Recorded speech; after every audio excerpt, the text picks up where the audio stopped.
Oh hey, it's me, Shenanappeals, your favorite YouTuber of such classics as a 2-hour long bullet journal video that nobody asked for. Hello, it's me. Welcome to my out of focus video. This video footage is some reference footage that I took for a painting. I wanted to take the opportunity to show you my process for making a painting from reference gathering to the finished product. So this was my final painting for my semester, and the assignment was to create a painting based on a film director. So I chose Terrence Malick, and the film that I looked at mainly was Tree of Life. And here is a photo that I used as inspiration, and there's a couple more. I chose these particular references because I like the kind of unique upward angle on the faces, and I really like the emotion that he was able to capture through that. So this first video clip was really more of an experiment for me based on content. I wanted to do something a little fantasy based, but I decided in the end that that wasn't really the right approach for this particular assignment. So in this next clip, I approached it a lot more directly to Terrence Malick's compositions. So I brought the camera a lot lower and a lot closer to my face. And I usually use video for my reference photos now, because by taking video, I can just keep it rolling and not have to worry about, setting up a timer and everything.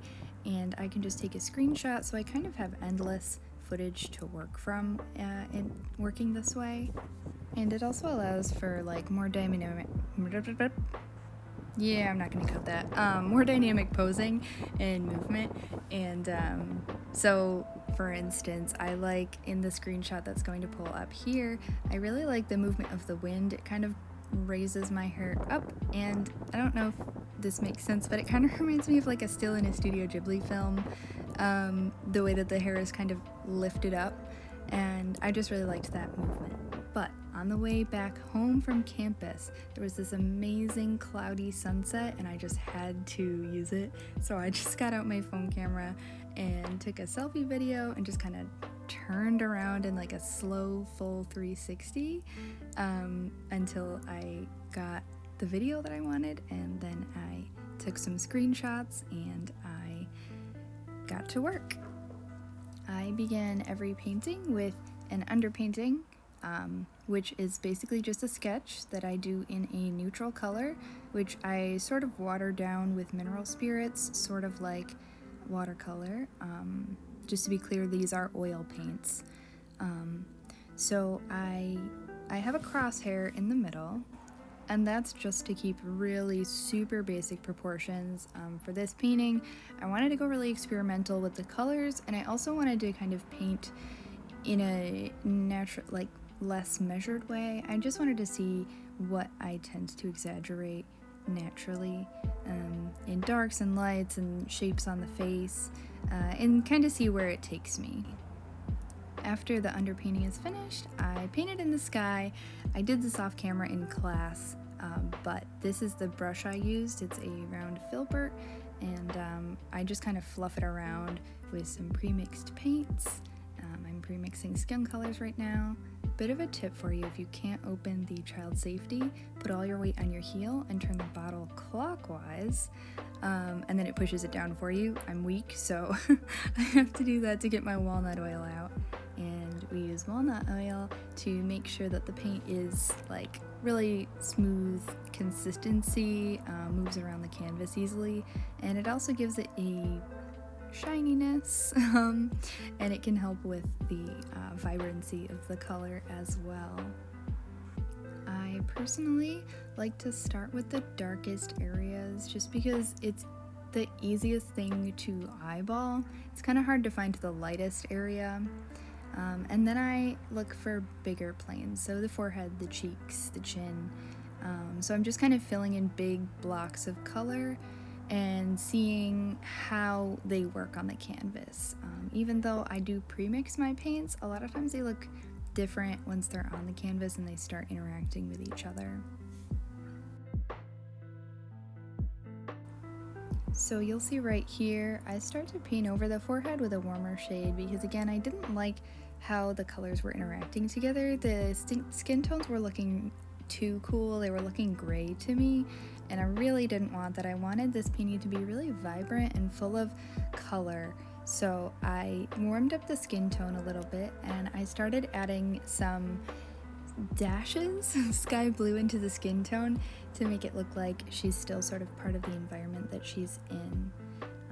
And I was just really experimental with this piece, just using colors from different areas of the face. So I might use a bit of the forehead color to mix in with the eyelid, or the darker part of the eyelid to add a bit of under eye to the painting. Again, adding some sky blue in different places.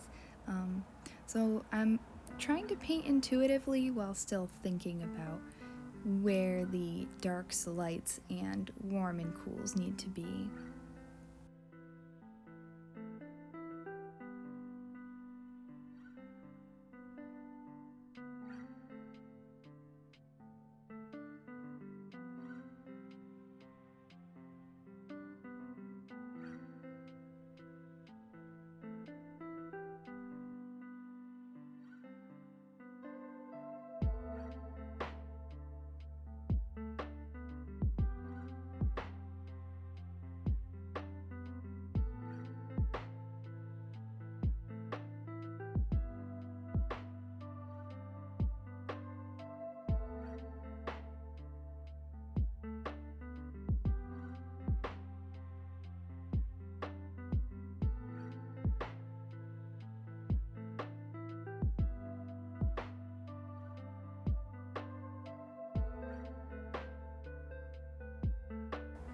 Shout out to Carissa. I'm hydrating. Please be proud of me.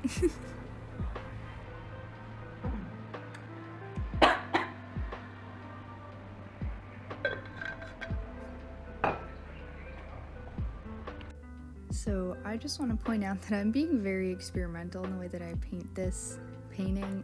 Usually when I am making a painting, I have always blocked out everything first with the main colors. But because I wanted to be really free with the color and not get tied down to really smooth looking areas, I kind of bounce all over the place and I don't really finish everything at once. And you can see even now I'm like going crazy with this emerald green color, because I realized that my colors were not as strange as I wanted them. I wanted them to be really vibrant and I don't know, just unusual and experimental. So I threw in some really bright green and turquoise just to force myself to work with them and not try to cover them up. I mean, even here with the eye, I'm not even using the same colors as I did with the first eye. I'm using this purpley gray. I did throw in some turquoise, but I also began to use phthalo green, and I even threw in some alizarin crimson to right there really just darken up certain areas. And just trying to be really free with where I am on the color palette. Here I decided that there was still not enough saturation in the face, so I added a lot of crimson to the cheek and just kind of worked around it. I worked it in and I worked it out and then I worked it back in, because I really want this piece to be saturated, and I just feel like right around this point in the painting I could kind of see it coming together. Like, I really didn't think that it was I don't know, I didn't know what it was gonna look like, and then at this point in the painting something clicked and I just knew what I was doing. Well, okay, except for right here, I sort of started working on the lips, and lips are complicated, man, because the front comes out and the sides go back in and then they turn down, and then the top lip goes in and the bottom lip comes out, and there's There's just a lot of 3D geometry to work with, so I struggled a little bit here. But color-wise, like, this is the point in the painting where I just started really feeling where green and purple and everything needed to go, even though, like, you don't conventionally think of a face having green and purple in the skin tones.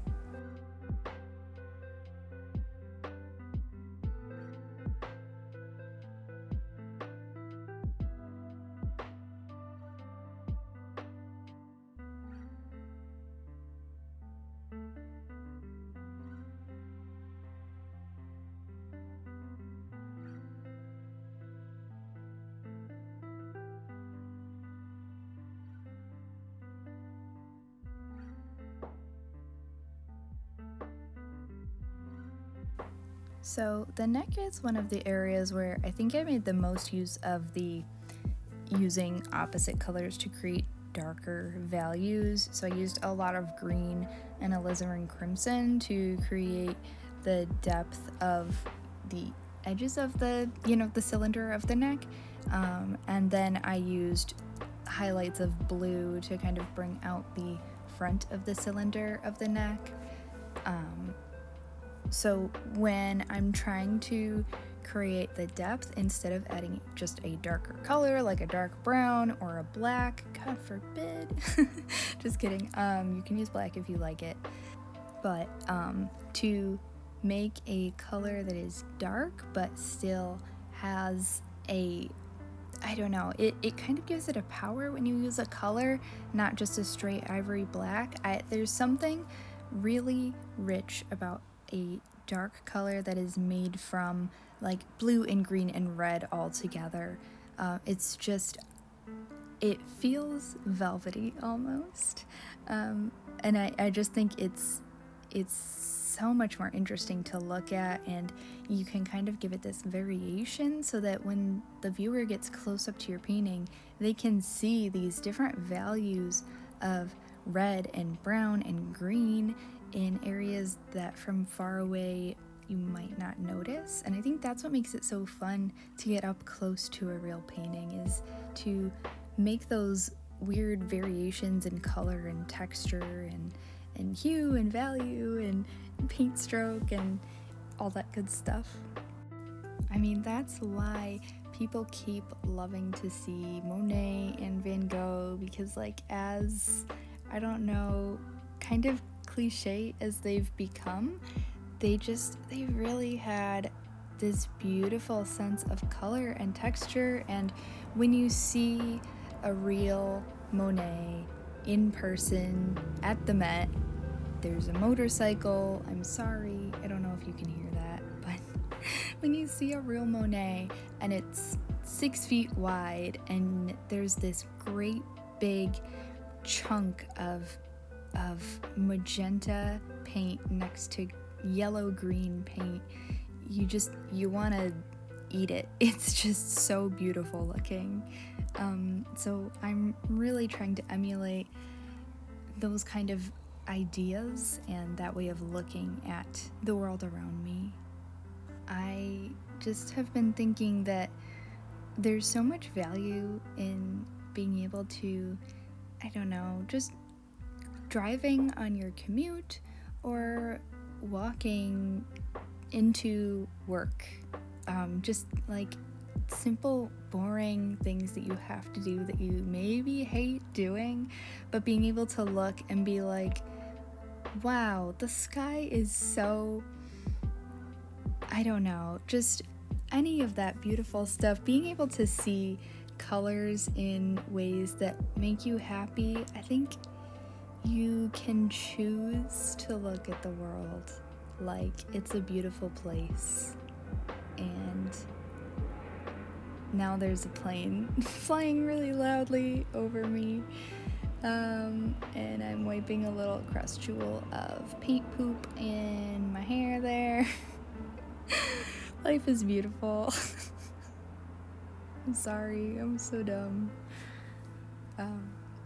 Yeah, but here I go, putting green in red hair. Oh, maybe that's blue. I think that's blue. I'm a professional. I'm a painter, guys. Just adding some finishing highlights in the hair. Just kind of brushing around little bits. I'm not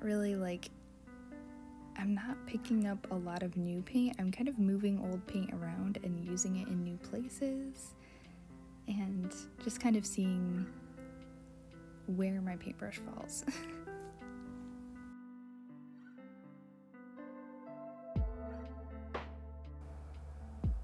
Some final green touches because this painting is not quite weird enough.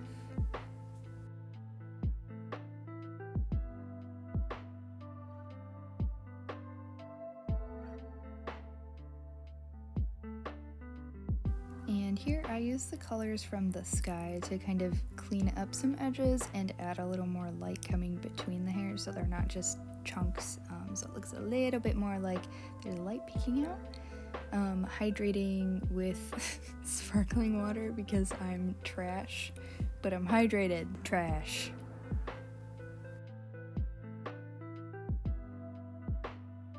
So I'm sorry you missed the first time I painted the sky, but you can get a little bit of a peek at how I'm blending in, because I really needed to add more depth to these clouds, but I don't know, you really can't see how I originally blended them, so I guess one of these days I'll have to do a cloud video, maybe, if anybody wanted to watch another stupid long video.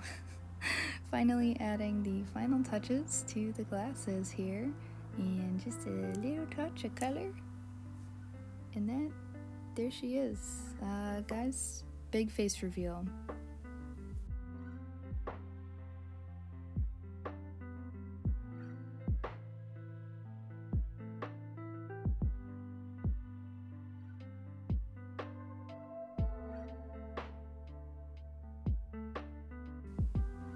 Thanks so much for sitting through another stupid long video.